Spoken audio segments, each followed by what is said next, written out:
Okay, so the Outback has been running just alright. Okay, before I go any farther, I did want to let everybody know about 2 live stream events I'm going to have. They're going to be question and answer sessions. The first one is this Friday, March 17th at 6 p.m. Central Time. And the next one is just that next day, so this Saturday, March 18th at 1 p.m. Central Time. I will be on live streaming, available for you guys to come on and ask any questions about any of the builds I've done so far, and any questions you guys have in general about cars and modifying. Be sure to make it to at least one of them. They will be available afterwards, but if you want to get your questions in, make sure you're there at 6 p.m. on Friday or at 1 p.m. on Saturday. I've had a check engine light on, which makes the cruise light blink, which also makes it limited to about 4,500 RPM. So I get a rev limiter at 4,500 RPM, which is really annoying when you're trying to merge on the freeway. So yeah, I've checked the codes, and the last time I read it, I had one. I don't remember what it was, but it had to do with the intake cams. So I'm pretty sure that's still on, but I'm gonna check it now, and we'll see what is going on.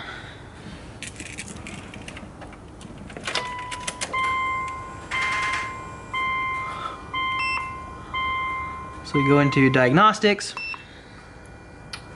and it will connect with the ECU.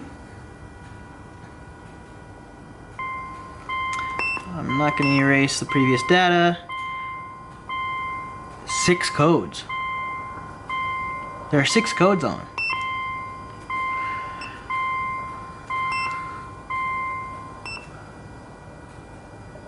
Okay, the first one is P1001, camshaft position, timing over advanced, or system performance bank 1. Then we have P0021, which is the same thing for bank 2. I have a cylinder 1 misfire. I also have a cylinder 3 misfire. Intake valve control solenoid circuit range / performance bank 2 and bank 1. Those were the 2 that were on it before. Let me see if there's any pending codes. And it's P0028 again.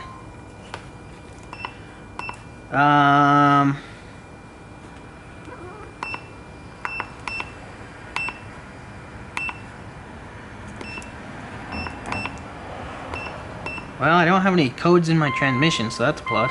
I would hope not, because the transmission in this is really good. So camshaft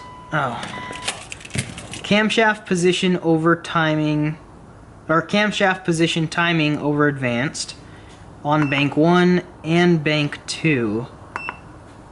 Cylinder 1 misfire and cylinder 3 misfire.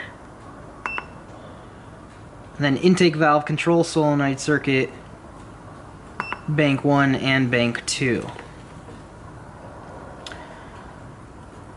Now, I had misfires right after I finished the head gasket job last time, and I cleaned out the intake with Seafoam, and that made the misfires go away. If they're popping back up again, I'm curious as to why. But I didn't have any other codes for like the 2 weeks I drove it before I fixed the oil leak last time. And so this intake valve control solenoid circuit and the camshaft position timing over advanced, those 4 codes didn't exist before. So actually, I did come in here a couple days ago and I pulled off all of the sensors that I could reach and cleaned them out with electronics cleaner, and then added dielectric grease to every single one of them and put it back on, and I don't think that helped. Obviously, if I still have 6 codes. So my other thought, because nothing had changed besides me fixing the oil, but I got new codes. And the only thing that I did differently, I mean, the only thing I pulled off was the timing belt. And so I'm wondering if it's not timed correctly, and because it is variable timing, that it can kind of compensate. I don't think that's the case, but I'm pretty sure it wouldn't run this well at all if the timing was out. It was having misfire issues before I did the head gaskets, and I thought that was just the blown head gasket. I hope it's not a blown head gasket. Unless it really wasn't head gaskets and there was something else goofy going on. I don't know, I'm just kind of going, oh, that's a chainsaw.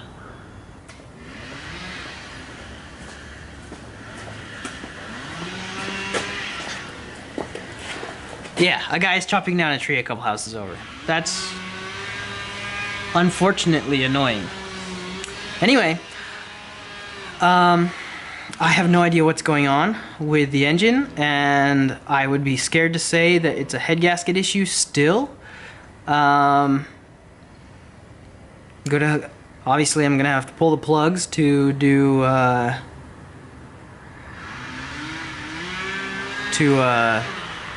compression test, so I'll be able to check out the plugs, see how they look in comparison to the rest of them. I'm gonna go ahead and take the top end of the engine, like the fuel rail covers off, and try spraying some brake cleaner around there. See if there's any leaks or vacuum leaks.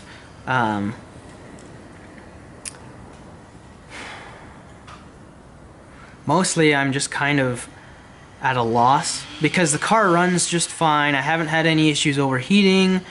The oil is fine-ish. It looks kind of dirty already for being a brand new oil change, which is strange, but so there's just a bunch of goofy stuff going on, and I honestly have no idea what's wrong. So the reason I pulled it in today is because I have all this week where I can have just this car in the garage by itself. It's not going to be cold outside, it's not going to be snowing, and tomorrow's going to be like 60 degrees. So it's going to be great weather to be working on a car, even though I'm inside. But mainly it's just I have the whole week of the garage to myself. And it's still leaking oil. So kind of a bummer on that. And it's still coming from up inside somewhere. I don't know where, between the rear timing cover and the engine block. So this is like a nightmare. And I can't deal with it dripping oil. It looks like my power steering reservoir is also leaking, so I think I'm just gonna need to grab just an actual hose clamp and put on there, or just buy a new line, because the one that's in it, it's a formed line, and so it's hardened up. And when I took it off the last time when I did the head gaskets, it might not be clamping hard enough. So I might just get a new line that's ATF resistant and just throw it on there. It won't be shaped, but I don't think I have it in the correct position right now anyway, so that won't really matter. So it's still got some leaks. It's really freaking annoying because I don't want to have a car that's leaky, especially one that's this new. Like, this is the newest car I've ever owned, and it's one of the newest cars, like, my whole family, siblings-wise, and even parents have ever owned. And so I'd like to make it perfect. The biggest part is just it's my wife's, and I'm comfortable having kind of a janky car that has its quirks and leaks and these things, because I know exactly what's going on with it. I'm not as comfortable having my wife drive a car like that. Like, the check engine light's been on for the last 2 weeks, and I gotten a call from her every once in a while on her way home from work just to chat, and it's always like, oh crap, did the car stall? What's going on? So I don't like that, and I want this car to be totally reliable and in like perfect working order. That's why I bought it. I also, seeing that it is the newest car I've ever owned, but it's like 12 years old. It's still newer technology than I've ever worked on, so all these extra sensors and things like that, I don't like. It makes it for a very powerful, very smooth power delivery car, but I don't appreciate all the electronics. So anyway, that's kind of what I'm up to this week, and so I'm just gonna kind of compile all this into one video. Sorry that was a long intro, but I'll go ahead and kind of show what's going on. If anyone has any tips or suggestions, go ahead and leave them in the comments. I'm sad to say that this video, this is not going to be live. It's March 3rd, 4th? It's March 4th, Saturday. Yeah, and I doubt that this is going to be up on March 6th or 7th, 8th, 9th, or 10th. And that's when I'm planning to have this back together and finished. So, drop some comments to let me know what you think, but there's a pretty dang good chance that this is already buttoned up by the time you guys are seeing it. So, anyway. Mostly I'm just bringing you guys along on my frustration journey and going for a ride, because like I said, I don't know what I'm doing in this case. So, new territory, it'll be a good learning experience, and there's a pretty freaking good chance that I'm going to have the timing components and rear timing cover off of this again, maybe today. Anyway, that's what's going on. Not looking forward to it, but at the same time I am, because I mean, this is what I love. It's just frustrating at this point in it where I don't know what to fix or how to fix it.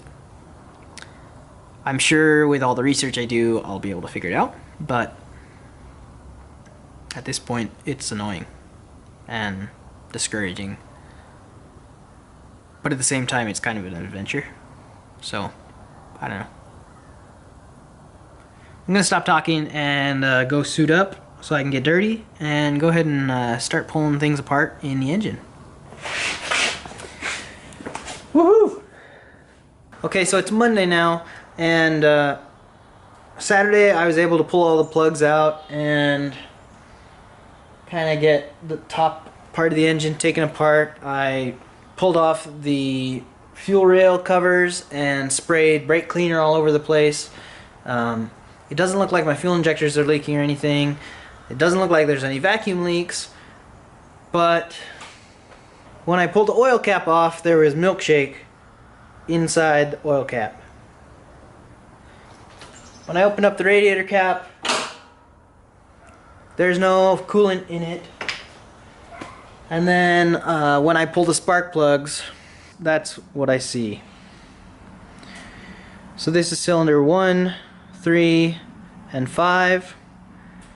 1 is kind of darker than I'd like it.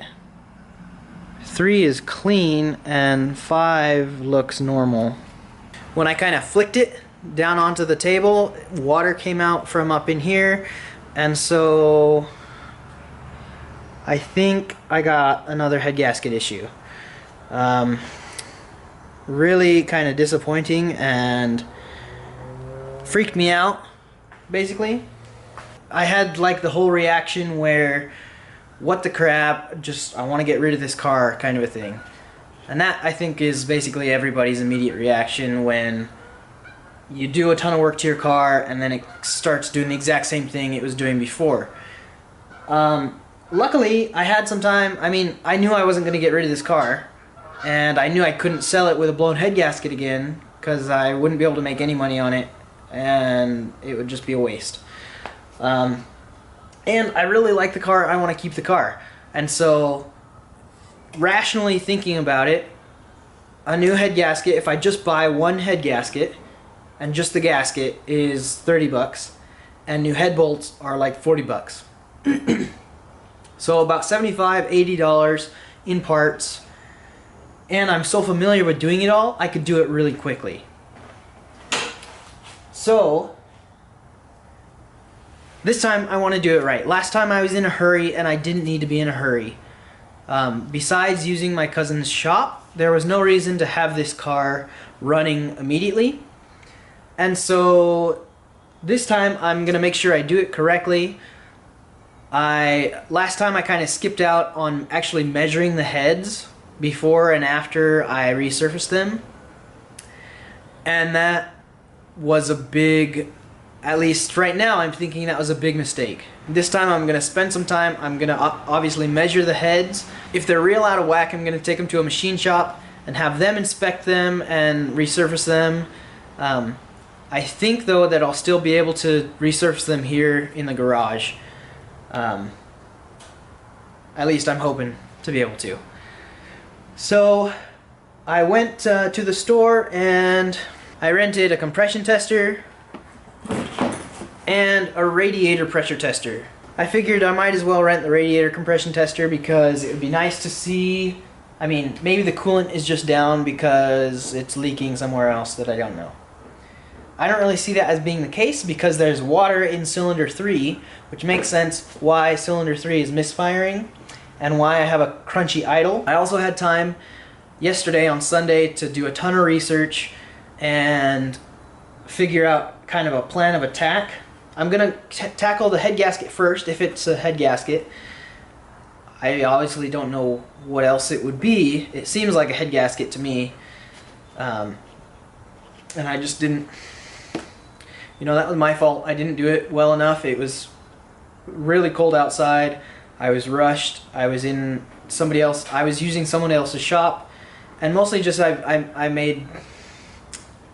didn't have enough checks to ensure that I was doing it to the standard that I should have.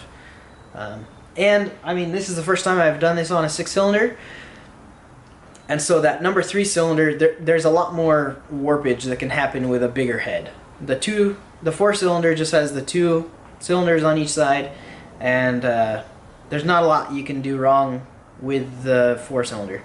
6-cylinder, obviously, there's a lot more surface area, and so there can be a lot more highs and lows. I probably just didn't spend enough time resurfacing that head in order to make it completely flat. So that was kind of my bad. Not kind of, that was my bad. So I have the compression tester, I have the radiator leak down tester, and I got the spark plugs pulled. One tip for anybody doing spark plugs on the H6, if you can get in there from underneath, it's a whole lot easier to work from underneath the car instead of trying to squeeze your hands down from the top of the car. There's actually more space up underneath than there is on top to do spark plugs. So that's a tip. Anyway,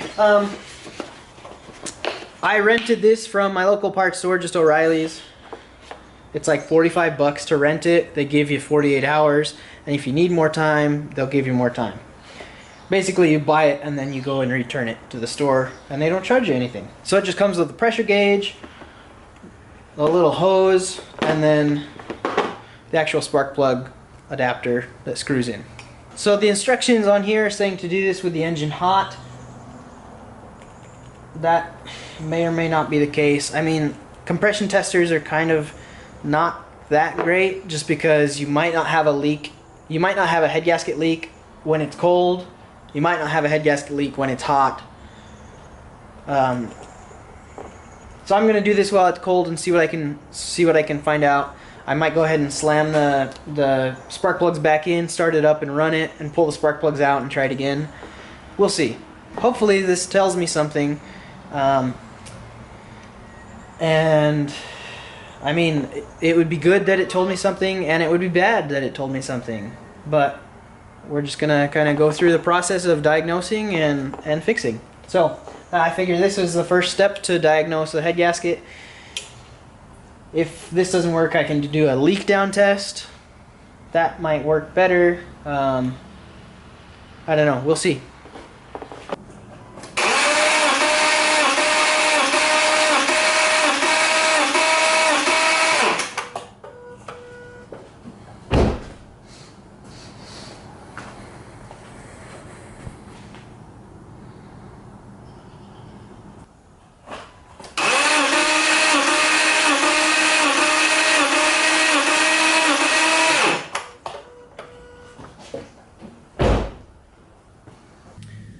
Okay, so that compression tester is garbage. So I went to Harbor Freight and I went and picked up a leak down tester.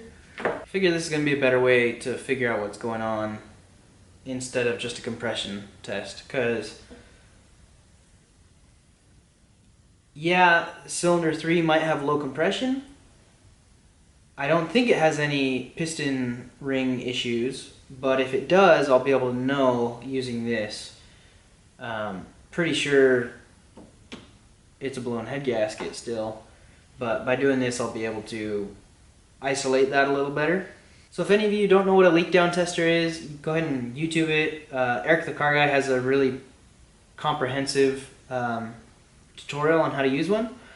And there's a bunch of other ones, obviously. So it's similar to a compression tester, but you screw this down into the cylinder with it at top dead center, and then you pressurize it. And then this guy can tell you how much is leaking. But besides that, it will also, it's forcing air into the system.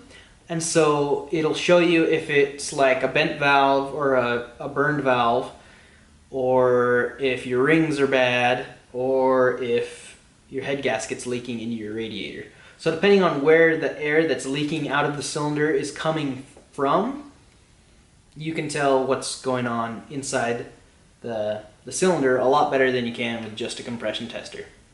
So I'm assuming that when I do this, I'm going to have bubbles coming out of my radiator. I hope I don't have any issues in the crankcase, or I guess even if it was a valve issue, that would be fine, because then I could just take the head off, take it to a machine shop, and put new valves in it. So anyway, the other thing that I didn't mention before, with all those codes and everything on Saturday and all the kind of crappy stuff, like the feeling lost, I think that's pretty normal for everybody when we hit a project that we don't really know how to go about fixing. This kind of stuff with an engine so new that has so many computers and sensors, I'm not used to that, and it's kind of freaks you out a little bit. But it still is an engine, and there's still diagnostics that you can do to figure out what's going on. And really, worst case scenario, I just buy a new long block. I mean, I can get a complete engine, a JDM crate engine, for about $1,200 and slam it in and go. That's like a day's worth of work, especially if I had somebody else here helping. Pulling out the engine and putting the new one in wouldn't take any time, and it would be a brand new engine, basically 40 to 60,000 miles, and I would never have any issues ever again. And then I would have another EZ30R to play with, which sounds pretty good. So anyway, that I just wanted to mention that, I guess, that, you know, I'm doing all this stuff, and I know there's going to be people who say it's more trouble than it's worth. And really, I mean, this was, I don't know. I don't know what's wrong with it yet. But when I figure out what's wrong with it, if it is something more than just a bad head gasket, this is just a lemon, you know? Like this, I took the risk and I bought the car knowing that something was wrong. I didn't know exactly what. Hopefully it's just head gaskets, and I just didn't do it right the first time, which sucks, and it's really unfortunate, but that doesn't mean I can't do it a second time. lots of people, when they get into a situation like this where it's like, I fixed it, but it's not fixed, they just scrap it. They say, hey, somebody else come deal with it. But this is a great car. Like, you can't just ditch it. Somebody else will be able to fix it. And so if somebody else can, why not me? I mean, I already own it. I like driving it. And I mean, really, worst case scenario is I just keep driving it because it drives fine under 4,500 RPM. And so, worst case, I just keep driving it and put a new engine in it this summer. That sounds pretty good to me. So, anyway, yeah, that's what I'm doing. I have to get this cylinder at top dead center.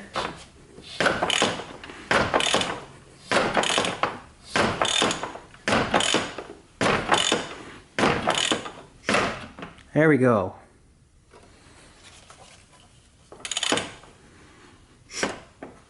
Okay, so I have this wire, and I'm just going to shove it in there. All the way in like that.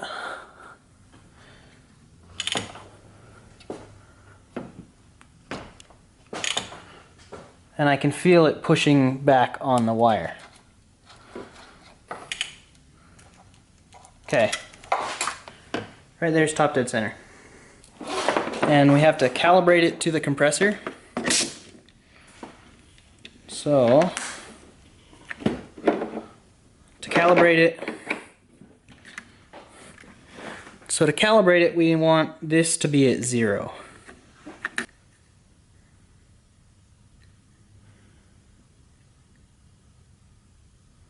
There we are at 0. And now we plug in down here.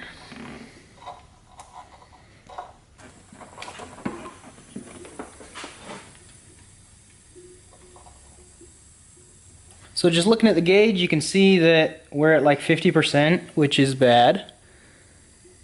But you can also totally hear a gurgling coming from right there.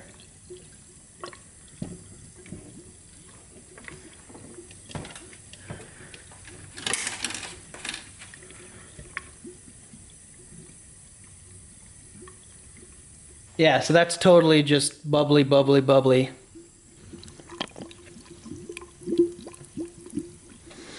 The other thing, I am getting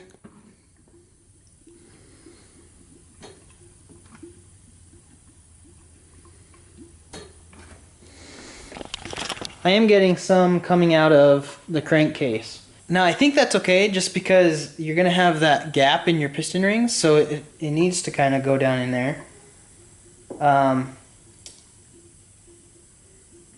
going to go ahead and do a leak down on cylinder 1 and see if that one is putting out as much crankcase ventilation as well. Because I'm not sure, I don't know how much, I mean this is the first time I've done a leak down test. I'm not sure how much air is supposed to be coming out of the crankcase. I would assume there should be some, but some of it should be going in and like doing blow-by. I don't know how much, but that's why I'm going to test it on a cylinder that I think is good. And if that one obviously is on the same side that has the blown head gasket, so I'll do cylinder 1 and then I'll come over here and I'll do cylinder 2 just to rule out any what's going on. But that is kind of comforting to know that I was kind of right about what was going on with it. As much as that sucks, it's good to know what is going on for sure.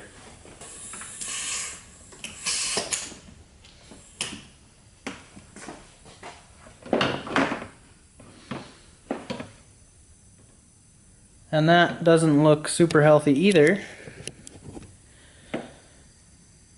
So you want it to be below 20% and hopefully closer to 10%. So 40 or 35% is not good.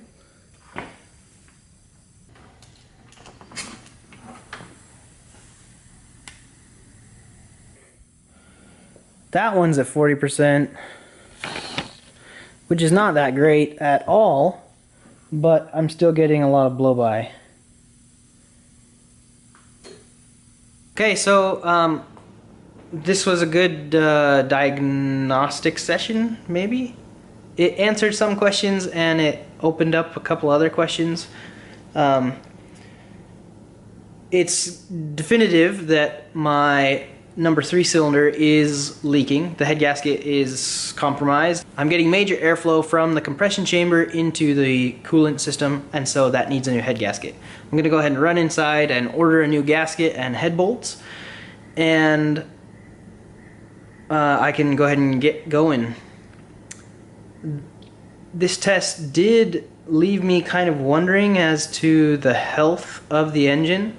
Everything I've read online and heard about a leak down test, it's supposed to be between 10 and 15% leak goodness. Whatever them, I don't know. The gauge is supposed to be from 10 to 15% anyway. And mine's at 40. So generally a leak down test can give you a pretty good indication of the health of your engine, and I don't really know what my results really mean as far as my engine health goes. I'm curious if maybe I was doing something wrong. This is the first time I've ever done a leak down test. Maybe I was supposed to do it with the engine warm, so that the piston rings can be expanded. That might be a pretty good explanation. Just with a cold engine, there's going to be more blow-by, and it's not going to be functioning as well as it should once it's warmed up. That's why you're supposed to warm your car up.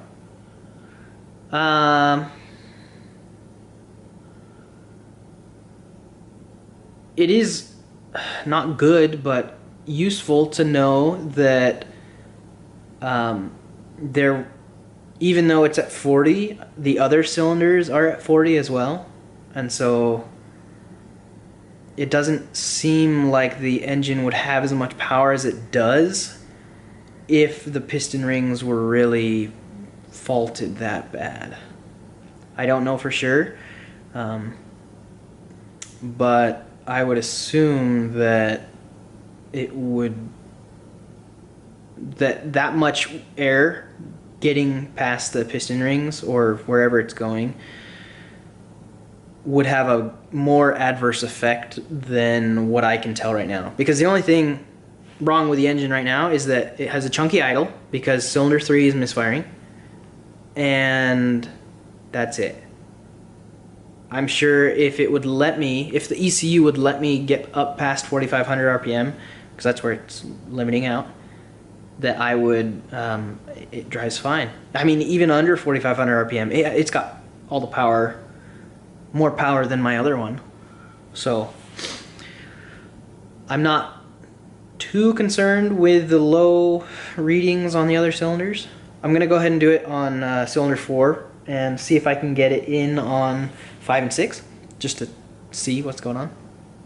But like I said, I'm not majorly overly concerned with that. So I'm gonna go ahead and start pulling it apart and get that head off. I'll be able to measure the head and get it resurfaced. And yeah. Don't really know what else to do at this point, but I do have a good answer for what to do next, which is fix that head gasket. It'll be interesting to see when I have the head off what really was going on with it, if it's a warped head or I don't know. Or it'll be interesting to see what's going on. So yeah. Again, worst case scenario, I have to put in a new long block, which would suck, but it has its perks. Because then I'd be left with a second EZ30R to do something with. and it would have a new crate engine from Japan, and so it would just be good to go. No issues, new engine, which means it really would run forever. So, pros and cons, and really, I mean, swapping out an engine, once it gets here, that's a weekend job. And the greatest thing, even if at this point, if I had to buy a new engine and put in it, new crate engine, I'd still be under Blue Book value of this car. Which means, based on like Subaru tax, I could take this out to the West Coast and sell it for more than that. So, still a good investment, still a great car. I love driving this thing, so I'm committed to getting it fixed and doing it right, even if I have to take the heads apart again. Let me know what you think. Let me know if I was doing something wrong with that leak down test. Again, I'm not an expert on that. I've never done it before. I just watched a couple YouTube videos and went for it. Let me know if you've done leak down tests on an H6. Any of you guys that are doing swaps. Let me know what kind of readings you got, because if mine's way off and your guys are reading normal, then who knows. It is like the cheapest gauge you can buy. It's Harbor Freight. So anyway, that'll be it for this video. Thanks for watching. It's pretty fun to kind of share my struggles with this car with everybody. I didn't really want to post about it just because I felt like a failure after getting another blown head gasket after just replacing the head gaskets. But as much as it sucks, I get to become basically an expert on this engine, which is really a plus because I see myself using this engine quite a bit in the future because it is fantastic. So, not as simple as just like a EJ25 or even a turbo, but hey, it's keeping me busy for the winter, and at least I have a shop garage to work in. So, I'm happy about it.